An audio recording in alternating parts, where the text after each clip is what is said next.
Hey folks, thank you so much for joining me for the latest episode of my wee YouTube show.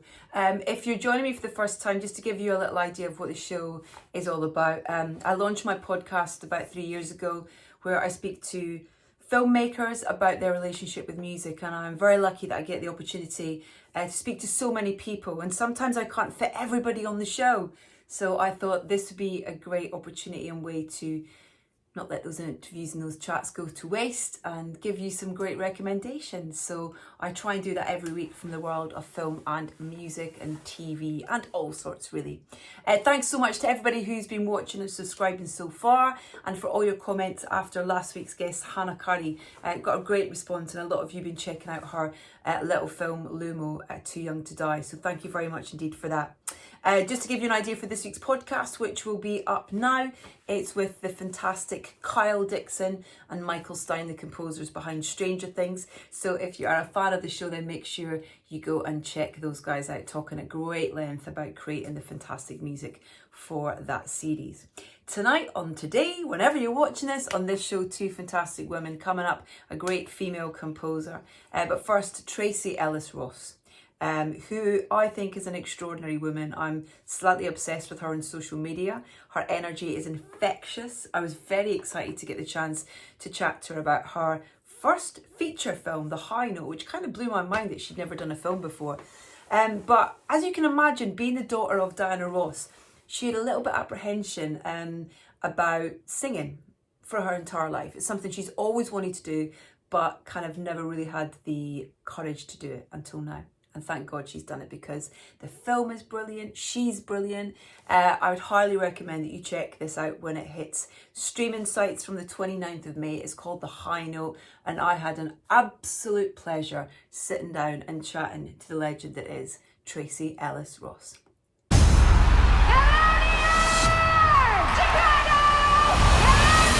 Where are we? Detroit. I can't hear you, Maggie. Detroit. I can't hear you, Detroit.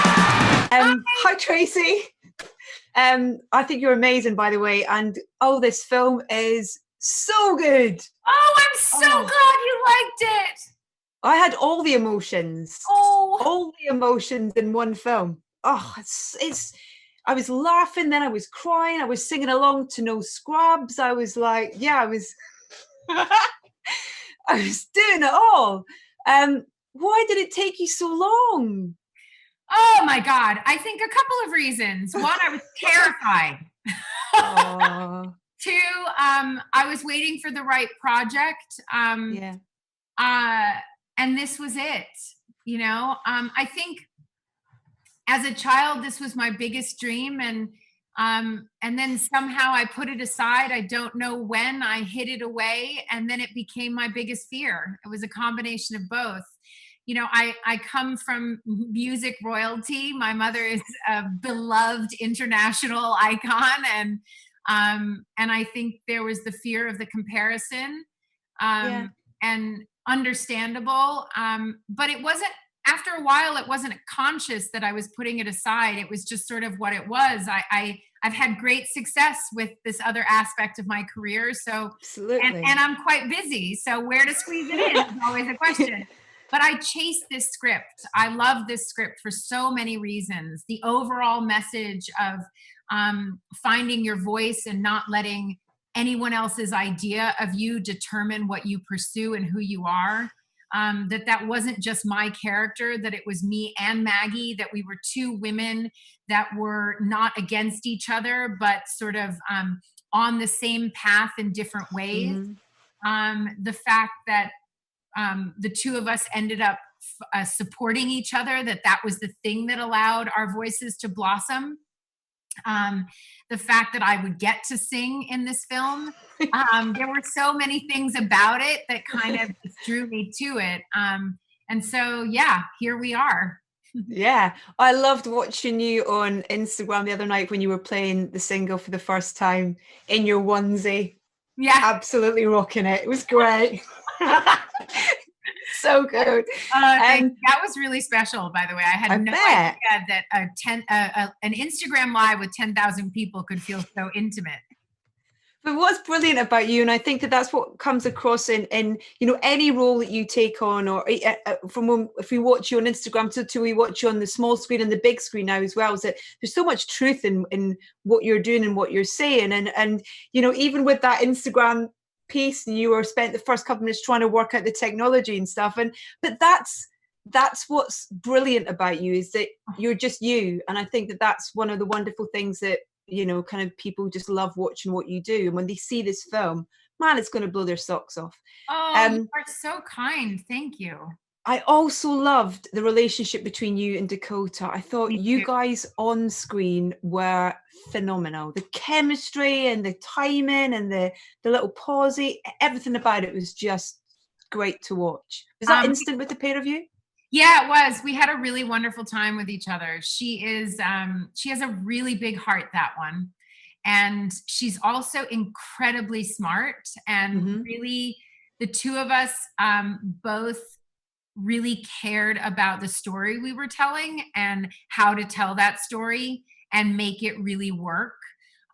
And so I enjoyed working with her. We'll see if she says she enjoyed working with me. I think we had a really nice time together. We did. And it was, it's an interesting dynamic to play without making it that sort of stereotypical diva thing. And I think both of us did a really good job of kind of making it feel genuine and not sort of like a shtick.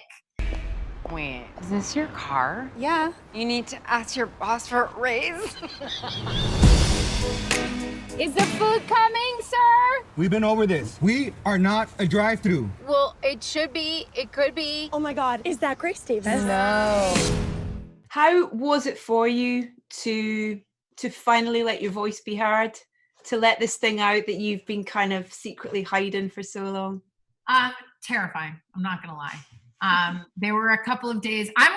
So the kind of person that I am is I'm a person who's like, do it, go, jump off the cliff. Here we go. Let's go. I get informed. I do my homework. I make it. I go. And then I freak out after. I'm like flying off the cliff with the parachute. And I'm like, what did I just do? That was insane.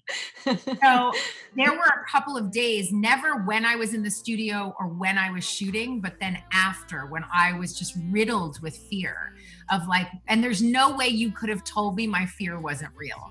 But to come out on the other side of it, which is I think why it felt so emotional when I did the live, to come out on the other side of it, what I feel is completely free. And there's nothing better than that feeling. And I think that I like telling people that I'm 47 years old and I've tried something new, because I think it reminds all of us that no matter where you are in your life, no matter what you're experiencing, no matter how old you are, you can keep pursuing your dreams and you can keep walking through your fears into freedom. Oh, listen, it's an absolute pleasure to chat to you. And I can't wait for the tour as well. Oh, you're adorable. Come on. Take care. Have a great day. Thank you so much. Bye, Tracee. Thank you. Bye. Isn't she awesome? If only I could spend time with her every day, I think my life would be a constantly happy place. Tracee Ellis Ross. The High Note then out on streaming services from the 29th of May. Make sure you go and check it out. Right, next up, Pinar Toprak is a fantastic composer. She works across games. She composed the music for Fortnite. Most recently, she composed the music for Captain Marvel, and she does all sorts. We came across a beautiful little Pixar short film on the Disney Plus channel recently that she composed called Pearl. Highly recommend that you go and check that out. It's a beautiful little film. But I've been trying to speak to Pinar for a while, and I'm very happy that we finally got the chance to sit down remotely and have a conversation. And you can hear that conversation in its entirety over the next couple of weeks over on the podcast. But in the meantime, here is Pinar talking about how on earth you go about composing a score for Captain Marvel.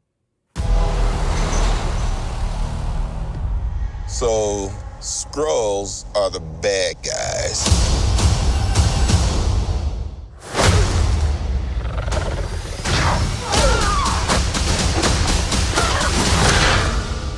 And you're a Kree, a race of noble warriors. Heroes.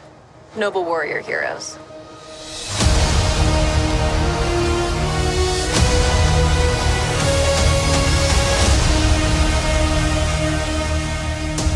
Your life began the day it nearly ended. We found you with no memory. We made you one of us, so you could live longer, stronger, superior. You were reborn. I keep having these memories.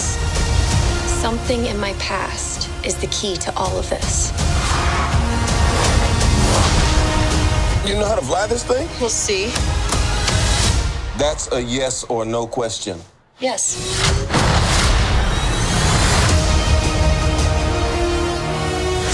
Would you like to know what you really are? I think I had a life here. What aren't you telling me? You've come a long way, but you're not as strong as you think. This war is just the beginning. I'm not gonna fight your war.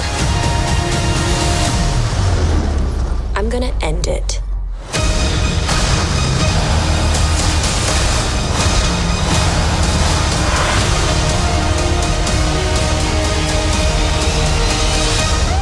Aren't you the cutest little thing? Aren't you cute? And what's your name, huh? Fury. What's you? I'll be back. Tell me a little bit about the journey on Captain Marvel and the conversations around how you would, you know, work on the sound for that film, because there's a lot of needle drops in there as well, and but the thing that the score does brilliantly as well is it blends so beautifully with everything else, but also has a real purpose and a place. Thank you. Yeah, it was important for me at first, you know, before I start writing the specific scenes, I write suites of ideas. So they're just kind of like long form writing, and it helps everyone get on, you know, the same kind of place in terms of, you know, what the themes are, what the sound's going to be. And I wrote 3 suites, and one was called the Captain Marvel Carol Danvers suite, basically just the general sound, and then another one for the Kree and another one for the Skrulls, because it was also important to figure out,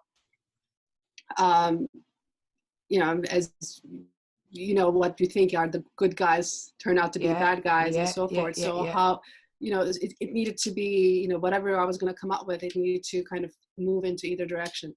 And same thing with Carol's theme, and I also wanted to make sure that we have a distinct sonic difference between what happens outside of Earth. You know, Hala has a very different sound, and then, you know, from all of that you go into blockbuster.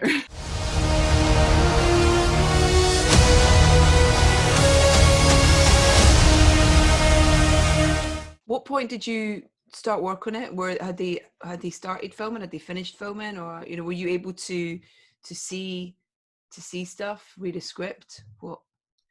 So the process was I demoed for the film while they were shooting, and that's a whole process with Marvel. You have to go through and, you know, sign your firstborn away and that kind of thing. And, you know, which was no problem. I'm just kidding. No, it's they go through, you go through like severe security thing, and then so I went and read the script there. That was my first introduction, and then I'm trying to remember everything, and then they gave me 2 previous scenes, which are, you know, the scenes that are not shot yet. They kind of look like a little video game version of the film. Mm-hmm. And so those were the 2 scenes that I was going to audition with. And that I did. I wanted to make an impact. I went and hired a 70-piece orchestra. And because I figured, like, I'm not going to be in the room with everybody. You know, they're giving me the shot, but who knows how many else are going to do this. I want them to remember me. And even if I don't get this one, I want them to remember me for the next one and make that impact. And also, you know, you send a piece of music and it can sound brilliant and epic, but sometimes, you know, people don't know how that gets done. It's almost like this music fairy kind of delivers the music, you know? Yeah. So I wanted to showcase like that I can actually handle the orchestra and all of those things. And the best way for me to show that was to hire the orchestra to conduct it. So I did that, and I hired a whole video crew. Nobody knew what we were doing. I called the pieces demo 1, demo 2, and they're like, this is a big demo. And then I also did another video, and I just talked to the camera, like a actor's self-audition tape, talking about, what Captain Marvel means to me and what I'm envisioning and so forth. And I sent it off. So that was essentially the first thing that I've ever scored on Captain Marvel, and a bit of that previs still remains in the original, in the actual film. But other than that, once I got hired, and I waited for the footage to come in, basically, so I would see a rough cut, and then we just kind of evolved from there. So great to chat to you. Likewise, thank you so much. Such a fan, and I'm so excited to see what's next as well. Thank you, thank you. And go get some sleep, and thank you so much for your time, Pinar. You Thank take you so care. much. Lots of love. You too. Bye. Bye. Bye. Pinar Toprak, awesome woman, absolutely awesome, and look out for that podcast episode with that chat extended with all her music kind of weaved in between the chat. Thank you so much to her and Tracee Ellis Ross for taking the time to chat to me for the show. High Note is on streaming services from the 29th of May, and make sure you go and listen to this week's podcast with Michael and Kyle from Stranger Things, from wherever you would normally get your podcast from. If you haven't yet, please do subscribe to the show just by clicking wherever that subscribe button is, and I'll see you back here next week for more chats with, well, hopefully another wonderful collection of guests. In the meantime, take care and stay safe.